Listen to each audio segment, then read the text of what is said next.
Hey, it's book review time. I recently went on vacation in Myrtle Beach, and while I was there, I finished 4 books, read about halfway through another one, so I have plenty of stuff to review because I read so many books in 1 week.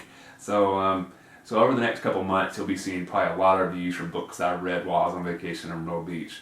But the kickoff, the start of my Myrtle Beach series of book reviews, is Roma Eterna by Robert Silverberg. This is an alternate history book. You're probably familiar if you've watched my reviews before that I'm really into alternate history. It's one of my favorite genres. I've never read this author before, so I wasn't really sure how good he was. And the reason I actually got this book, I guess this was a few years ago on this channel. I mentioned that I was really into alternate history, and one aspect of alternate history I was interested in reading about was some books that were set if the Roman Empire had never collapsed. I happened to never read an alternate history book covering that topic, and I thought it was interesting, so I asked for some recommendations. I got a few. This is one of the books that was recommended. It took me a little bit to find it. It's one of those books I didn't really want enough to go through all the hassle of ordering online, and I really prefer to buy from brick and mortar bookstores to kind of support them. But I eventually happened to finally found it.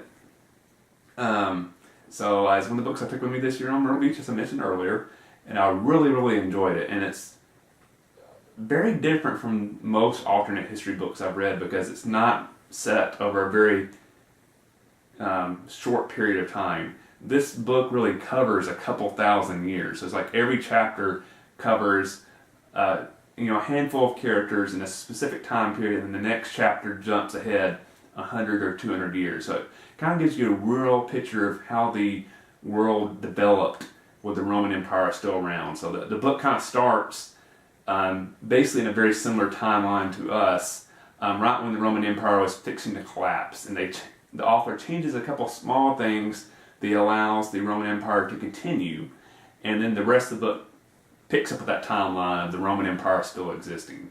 So if you're a history buff, I think you're going to find it really interesting how the author incorporates real elements of history and just tweaks and like, well, how would this have been different if the Roman Empire would still have been around?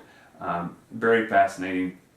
If you're really not into history, I think you'll still enjoy this because the author does a really good job of introducing you to new characters every chapter, making you care about them, which is amazing because it's really almost kind of like a collection of short stories and really a novel, because every chapter is its own little small storyline, and like I said, then you're jumping ahead a couple hundred years, so the characters aren't really connected. But the author does a great job just in a few pages making you like, wow, I love this character. What's going to happen to this character?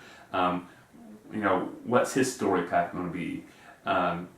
So I'd really recommend Roma Eterna if you're interested in alternate history. I think it's a great book. If you're not interested in alternate history, I think you'll still enjoy the storyline, the characters, and it's interesting to watch how society develops over a couple thousand years, like the book explores. So Roma Eterna by Robert Silverberg.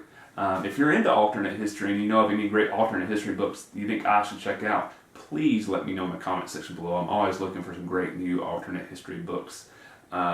Personal recommendation of mine, I've done several of his books here in the past, is Harry Turtledove, in my opinion, is the best alternate history writer ever. So if you're interested in alternate history, check out any book by Harry Turtledove. I do not think you will be disappointed. In fact, you probably notice from the back of my head here. I have 2 shelves of books that are just Harry Turtledove books. I have way more books by Harry Turtledove than I do of any author. I never get tired of reading his stuff. So, hope you enjoyed this review. Hope you have a lot of great recommendations for me in the comment section below. And like I said, you have a lot of book reviews for me to look forward to over the next couple months as I review the books that I read while I was on vacation in Myrtle Beach.